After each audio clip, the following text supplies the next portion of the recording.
M23 mu misozi yo mu kibaya cya Kibumba. Byose bihindutse ubusa, ibindi bigezweho ku ruhande rw'igisirikare cya Repubulika Demokarasi ya Kongo, ndetse kandi biragaragara yuko urugamba rukomeje kuba ihuzunse kandi urugamba rukomeje kugenda rukomera cyane. Nshuti bavandimwe bakunze bakadasohoka, rero nguko uko tugatse muri studio aka kanya tariki ya 24 z'ukwezi kwa gatatu 2026, tugarukanye amakuru adasanzwe utasanga handi uretse hano ku murongo wacu mugari urajwe inshinga no kubagezaho amakuru agezweho kandi yizewe. N'amakuru atugeza aka kanya dukesha imboni zacu, ndetse kandi n'ibinyamakuru byinshi bitandukanye birimo Media Congo Net, ndetse kandi n'izindi actualities zitandukanye dukesha inkuru nyinshi zikomeje kugenda zituruka ku mirongo y'imbere ku rugamba ari ku butaka bwa Repubulika ya Demokarasi ya Kongo, aho ibintu bikomeje kuzamba, ndetse kandi aho ibintu bikomeje kugenda bihindura isura.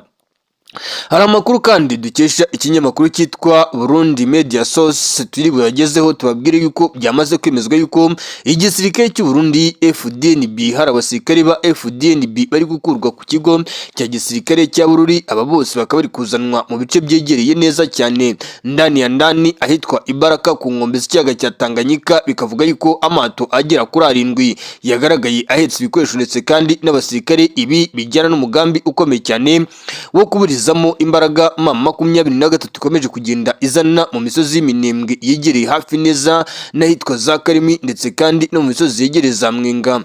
Nshuti bavandimwe, ibi byose turaza kubyinjiramo neza, tubabwire uko situation ihagaze. Situation ni hatari sana, ibintu bikomeje kuzamba, ndetse kandi ibintu bikomeje kugenda bihindura isura. Icyo ngusaba ni ukubana nanjye ukibuka gukanda kuri subscribe, like, share, comment aho bigenda neza no bitagenda neza ukatubwira, maze ubundi natwe tukarambura page cyane zikuyemo imirongo itukura ku bikomeje kugenda bigaragara ku mirongo y'imbere ku rugamba. Amakuru adasanzwe turi buze kugarukaho, turaza kugaruka muri Warikare tubabwire imirwano ikaze yasakiranyije icyitwa Wazalendo ndetse n'abasirikare ba FARDC n'uruhande rw'umutwe wa M23. Ni agace kitwa Karembe kumvikanyemo urusaku rw'amasasu rw'imbunda ntoya, ndetse kandi n'imbunda nini. Ibi byose turaza kubyinjamo tuze kubabwira uko byaje kurangira. Turaza kugaruka kandi muri Kivu y'Amajyaruguru, aho hari uduce dutangatanze ibirombe by'amabuye y'agaciro bya Rwaya byamaze gutangatangwa n'uruhande rw'abasirikare b'igisirikare cya FARDC. Ni mu gihe kandi hari imisada y'ibikoresho ikomeje gukurwa mu mujyi wa Goma, izamuka iva ahitwa Mugunga Bambiro, izamuka mu byerekezo bigana hafi n'imisozi yegereye Mitumbara ndetse n'ahitwa Mushaki. Ibi byose turaza kubyinjiramo tubabwire uko situation ihagaze. Turaza kugaruka kandi mu yandi makuru adasanzwe turi buze kubagezaho cyane. Turagaruka muri Kivu ya Ruguru, teritwari ya Rushuru nayo ikomeje kumvikanamo ibibazo byinshi bitandukanye.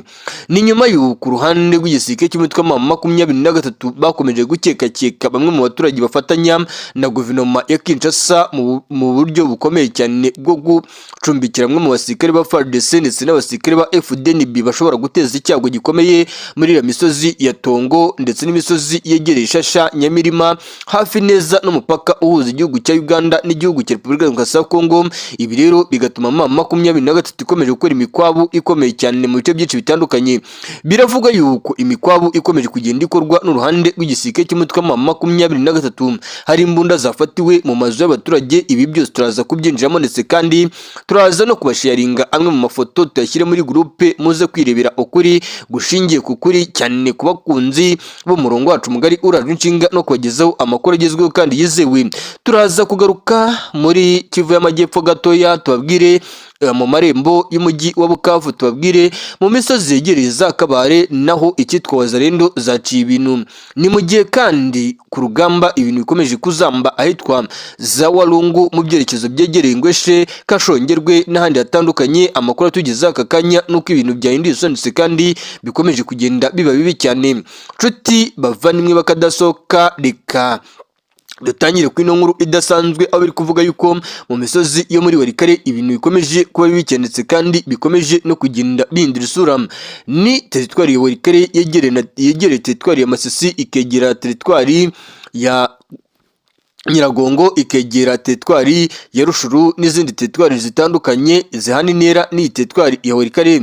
Ni Walikale ifite ibice biri strategique cyane mu buryo bw'imirwanutse, kandi ni Walikale ku ruhande rw'igisirikare cya FARDC batifuza gutakaza n'intambwe n'imwe y'agace bafite. Ariko nanone aha byakomeje kugenda bigaragara yuko ku rugamba uburyo urugamba rukomeje kugenda rugenda, M23 yakomeje kugenda isatira ibice byinshi byegereye Walikale. Ibingibi rero bigaragara yuko bishobora guteza akaga gakomeye ku ruhande rw'igisirikare cya Repubulika ya Demokarasi ya Kongo ndetse kandi no ku ruhande rw'abafatanyabikorwa babo. Amakuru adasanzwe atugeza aka kanya, agace kitwa Karemberembe ku ruhande rw'igisirikare cya FARDC bakoze operasiyo bava ku kibuga cy'indege cya Pinga berekeza ahitwa mu byerekezo bigana ahitwa za Burayi ndetse n'ahitwa za Peti, bamanuka ku muhanda RP 1333 nk'uko amakuru tuyakesha imboni zacu zere muri ibi bice, berekeza mu byerekezo bigana ahitwa za Karemberembe. Aho birumvikana yuko bashaka gufunga imihanda uruhande rw'igisirikare cy'umutwe wa M23 bacishamo ibikoresho biva za Mweso byerekeza mu byerekezo bya Karembe, nk'uko amakuru mamo akomeje kugenda tugeraho. Ibi bikagaragaza yuko urugamba rukomeza kuba ihuzunse kandi rukomeza kuba ikibazo gikomeye cyane ukurikije uburyo ki situation ihagaze. Situation rero ibintu bikakomeza kuzamba mu buryo budasanzwe kandi budasubirwaho, mu gihe FARDC bivuga yuko yateretse imbunda z'imisada mu byerekezo byegereye ahitwa za Marimo, igatangira gusheringa mu byerekezo byegereye ahitwa za Karembe. Abaturage batuye mu byerekezo byegereye za Karembe nyuma yo kumva urusaku rw'amasasu ndetse kandi n'ibibazo bitandukanye byaturutse kuri uku gusheringa cyangwa se kuri gukoresha izi mbunda ziremereye ziganjemo BM21, BM12, BM23 ndetse kandi n'izindi zitandukanye ziri mu bwoko bwa machine gun, byatumye uruhande rw'abaturage habarurwa abarenga nibuza 16,000 bahunze bava mu byerekezo by'ibice berekeza mu bindi bice bitandukanye birimo umutekano. Amakuru akavuga yuko uruhande rw'igisirikare cya Repubulika ya Demokarasi ya Kongo bakomeje kugaba ibitero muri ibi bice mu rwego rwo kugira ngo barebe uburyo ki nibuza bafata ibice by'ingenzi biri strategique byegereye aho uruhande rw'igisirikare cy'umutwe wa M23 herereyemo. Bisa naho byongeye guhinda isura, ibintu bisa naho byongeye kuzamba. Ndabwiza ukuri ko uru rugamba ruri buze gukomeretsa kandi rubuze no guhinda isura, kuko amakuru mpamo dufite nuko abakomeje kugenda bayobora ku mirongo y'embere ku rugamba cyane. Aka kanya turi kuvugana nuko Angola iri gutangamo ukuboko kunini cyane ku mirongo y'embere ku rugamba. Biravuga yuko nibuza abasirikare batari hasi y'116 b'igisirikare cya Angola bamaze gushyitswa mu misozi y'Iwalikale. Bikavuga yuko kandi abari abahanga mu gukoresha izi mbunda z'imisada cyane ziri mu bwoko bw'ama BM mu rwego kugira ngo bafashe uruhande rw'igisirikare cya FARDC guhangana n'umutwe wa M23. Nubwo biri gukorwa, ariko nanone biravuga yuko kuri tactics za gisirikare no ku ruhande rw'umutwe wa M23 hari byinshi bari gukora cyane, nko kongera imisada yegereye mu bice byegereye teritwari ya Masisi, Walikale cyane mu misozi yegereye hano.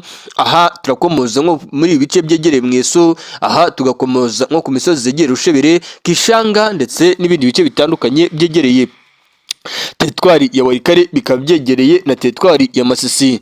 Ibi rero bikagaragaza yuko ishusho y'urugamba, uwibwira yuko urugamba rwahagarara cyangwa se rwagenza gakeya aribeshya cyane. Dore impamvu wibeshya cyane, ibimenyetso bigera kuri 2 biragaragaza yuko FARDC ikomeje kongera ingufu mu misozi yegereye Kivu y'Amajyaruguru.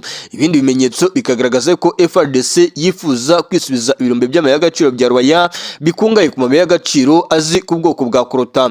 Ibi bikavuga yuko bifitwemo uruhare na Leta Zunze za Amerika, nyuma yuko Leta Zunze za Amerika bemeje yuko bagiye gufatanya na Leta Kinshasa mu bijyanye n'ubucukuzi bw'amabuye y'agaciro cyangwa se mu bijyanye n'ubukungu bw'amabuye y'agaciro. Ibi bikaba nabwo byanatumye binazamba bikanahindura isura uruhande rutandukanye bakomeje kugenda bigarukaho, bavuga yuko ari nayo mpamvu ku ruhande rw'igisirikare cy'umutwe wa M23 umutwe urwanira abaturage batuye ku butaka bwa Kongo nk'uko bivuga ndetse kandi ubyemeza, bikavuga yuko ariyo mpamvu ukomeje kugenda ugabwaho ibitero umunsi ku munsi ndetse kandi n'isegonda ku isegonda. Amakuru kandi aturuka ku mirongo y'embere ku rugamba mu bice byinshi bitandukanye bikavuga yuko uko ko urugamba ruri kwigwa ku ruhande rw'igisirikare cya FARDC bafatanyije na Leta Zunze za Amerika, nubwo Leta Zunze za Amerika bo bihishe mu mutaka wa Blackwater cyangwa se babacancuro bakomoka muri Amerika Amajyepfo nk'ibihugu nka Mexique, Colombia, Argentine n'ibindi bitandukanye. Biravuga yuko aba bacancuro bayobowe na Eric Prince bakomeje kujijisha yuko ari abacancuro ba Blackwater. Biravugwa yuko ahangaha ubwo ashobora kuba harimo n'abakomando bakomoka muri Leta Zunze za Amerika bari gufatanya na Leta ya Kinshasa ariko bakihisha mu mutaka w'abacancuro ba Blackwater, nk'uko amakuru mpamo yizewe neza 100% akomeje kugenda byemeza dukesha bamwe mu basesenguzi mu bya politiki ndetse kandi n'abasesenguzi mu by'intambara, aho bavuga yuko Leta Zunze za Amerika nubwo bataragaragara muri ino ntambara mu buryo bweruye ariko cyane bamaze kwemeza yuko bahagaze ku ruhande rwa Leta ya Kinshasa. Ariko ibingibi si umugani ndetse kandi nta nubwo ari no kubeshya cyane, ahubwo ndababwiza ukuri ko na Leta Zunze za Amerika bo bamaze no kwemeza yuko bafitanye ubufatanye bukomeye mu bya gisirikare, bo bakemeza yuko bafitanye ubufatanye bwa gisirikare mu bijyanye n'ubutasi. Ibi birumvikana yuko n'ubundi bitero biri kugabwa cyane biri kugerageza kwibasira uruhande rw'ibice abayobozi ba AFC-M23 baherereyemo. Birumvikana yuko n'ubundi amakuru y'ubutasi amwe muri yo biri kwemezwa yuko ari gutangwa na Leta Zunze za Amerika andi agatangwa na Israel, nk'uko amakuru ari kugenda abyemeza ndetse kandi bidasubirwaho. Amakuru kandi akavuga yuko bamwe mu bayobozi bari batuye mu duce twinshi dutandukanye nko muri teritwari ya Rushuru, abari batuye za Bukavu bamaze kuhava bakayerekezwa mu bindi bice bitandukanye ariko tutaramenya amazina yabyo ku ruhande rw'umutwe wa M23. Gusa mu gihari nuko bamwe mu bayobozi barimo uwitwa Colonel Nanga, barimo uwitwa Mbonima, barimo uwitwa Lawrence Kanyuka n'abandi batandukanye bamaze gukurwa mu bice byinshi bitandukanye, nk'abari batuye Bukavu, abari batuye mu misozi yegereye teritwari ya Rushuru, Masisi, nyuma y'igitero gikomeye cyahitanye umuvugizi mukuru w'igisirikare cy'umutwe wa M23 Lieutenant Colonel Wiringoma. Byatumye uruhande rw'igisirikare cy'umutwe wa M23 bongera kwiga ubundi buryo bwo gushaka uburyo abayobozi bayo bashobora kuba ahantu hari umutekano cyangwa se hari ubwirinzi bwizewe neza 100%, nubwo bivuga yuko ubu bwirinzi budashobora kwizerwa mu gihe Amerika ikomeje gukekwa yuko yamaze kwinjira muri no rugamba mu buryo budasanzwe kandi budasubirwaho, ndetse kandi benshi bakomeje no kubirebesha amaso banabyemeza, kuko naho waba udafite amaso uri impumyi ibi bintu ushobora kubitekereza ukanabyibwira ukurikije amagambo akomeje kugenda atangazwa na Leta Zunze za Amerika, cyane aho bo bari kuvuga yuko bo urugamba ku butaka bwa Repubulika ya Kongo ngo rugomba guhagarara mu buryo bumwe cyangwa se ubundi. Ariko ibi nanone bikaba bikomeje kugenda biteza ikibazo mu gihe ku ruhande rw'igisirikare cya Repubulika ya Kongo bakomeje kugenda bongera imisada myinshi cyane y'ibikoresho mu bice byinshi bitandukanye kandi n'abasirikare. Ahandi agira ngo tugaruke ku ruhande rw'igisirikare cy'u Burundi FDNB. Igisirikare cy'u Burundi FDNB n'ishyaka rya CNDD-FDD ari ryo shyaka rya Perezida Evariste Ndayishimiye bakomeje kugaragaza yuko bafite inyota yo guhangana muri runo rugamba ukurikije iki situation ihagaze. Perezida Evariste Ndayishimiye yamaze kwemeza abasirikare bagera ku 4333 bakuwe ahitwa Bururi, baje biyongera ku bandi basirikare bari bamaze iminsi bahabwa amasomo ya gisirikare mu kigo cya gisirikare cya Bururi. Aba bikavuga yuko bagiye kuzanwa mu misozi ya Sud Kivu ndetse kandi no muri Kivu y'Amajyaruguru, bakaba bagiye gufasha uruhande rw'igisirikare cya Repubulika ya Kongo mu rwego rudasanzwe kandi bidasubirwaho. Ibi biri gukorwa nyuma y'uko n'ubundi hari amakuru bivuga yuko ari kwemezwa n'uruhande rw'abasirikare ba FARDC n'abafatanyabikorwa babo yuko imisozi ya Mwenga, Walungu, Minembwe n'ahandi hatandukanye uruhande rw'igisirikare cy'umutwe wa M23 bari kongenda bohereza imisada y'ibikoresho ndetse kandi n'abasirikare benshi batandukanye mu rwego rwo kugira ngo barebe uburyo ki bategura cyangwa se bakora operation Simusiga, operation Karabutaka, operation Kirimbuzi mu bice byinshi bitandukanye, nubwo bivuga yuko bishobora kubagora cyane hakurikijwe uburyo ki situation ihagaze, kuko ku ruhande rw'igisirikare cya FARDC urugamba rwo ku butaka barasa naho mu misozi ya Sud Kivu batarwitayeho cyane, ubona yuko icyo banyotewe ari ugukoresha drone ziri mu bwoko bwa kamikaze ziri gusheringa mu bice byinshi bitandukanye birimo n'ibirindiro by'umutwe wa M23. Nshuti bavandimwe rero bakunze akadasohoka, niyo mpamvu bivuga yuko uruhande rw'igisirikare cy'u Burundi FDNB bamwe muri abasirikare biravuga yuko bagiye koherezwa mu bice bya Bibogobogo, abandi bakoherezwa mu misozi yegereye hafi n'imirambi ya za Kasoki cyangwa se hafi no mu bikuyu byitiriwe umugabo witwa Nyamurozi uzwiho kuba ari umuvuzi wa gakondo muri biriya bice byariya muri Minembwe cyane hafi n'ubundi n'imihanda iva Karemi werekeza mu misozi ya Mwenga Warungu n'andi atandukanye. Bikavuga yuko kandi ibi byanabaye bibimburirwa n'urugamba rwabereye ahitwa Ngweshe, urugamba rwabereye hano mu misozi ya Mwenga Pruta mu misozi yegereye Walungu, urugamba rwaje no gusiga uruhande rw'igisirikare cy'umutwe wa 23 barukuye muri ibi bice. Bo bakavuga yuko aha hantu bahavuye mu rwego kugira ngo bategure urugamba mu buryo budasanzwe kandi budasubirwaho kugira ngo rebe ubundi buryo bwo kuba bakwikusanya mu misozi yegereye Zanzibar harazanya abantu bakaba bakongera bakagaba ibitero ku ruhande rw'igisirikare cya FARDC. Bikavuga yuko kandi ku ruhande rw'umutwe wa 23 bo bemeje yuko ibi bice bakuyemo babivuyemo bitewe nuko ngo impamvu babivuyemo ngo ni uburyo bwo gushakisha ubundi buryo bwo kugira ngo abaturage badahura n'ibibazo n'ubundi bishobora kuba byaturuka kuri no rugamba rukomeje kubera muri Kivu y'Amajyaruguru kandi no muri Kivu y'Amajyepfo, ariko cyane cyane muri no misozi ya Ngweshe bamwe mu basirikare bari bakambitseyo. Amakuru yizewe neza 100% dukesha ikinyamakuru cyitwa Media Congonet biravuga yuko bamaze kuva muri ibi bice ndetse kandi undercovers bakatwemeza yuko ibi n'ubundi bikomeje kugenda bikorwa nyuma yuko urugamba ku butaka bwa Kongo mu bice byinshi bitandukanye rukomeje kugenda ruhindura isura. Reka mbifurize amahoro n'imigisha, mbifurize kumerwa neza. Amakuru yacu nakagaruka iyo bikakwibanira natwe, wibuka gufyonda ku cyitwa subscribe, like, share, comment aho bigenda neza no bitagenda neza. Amakuru mamo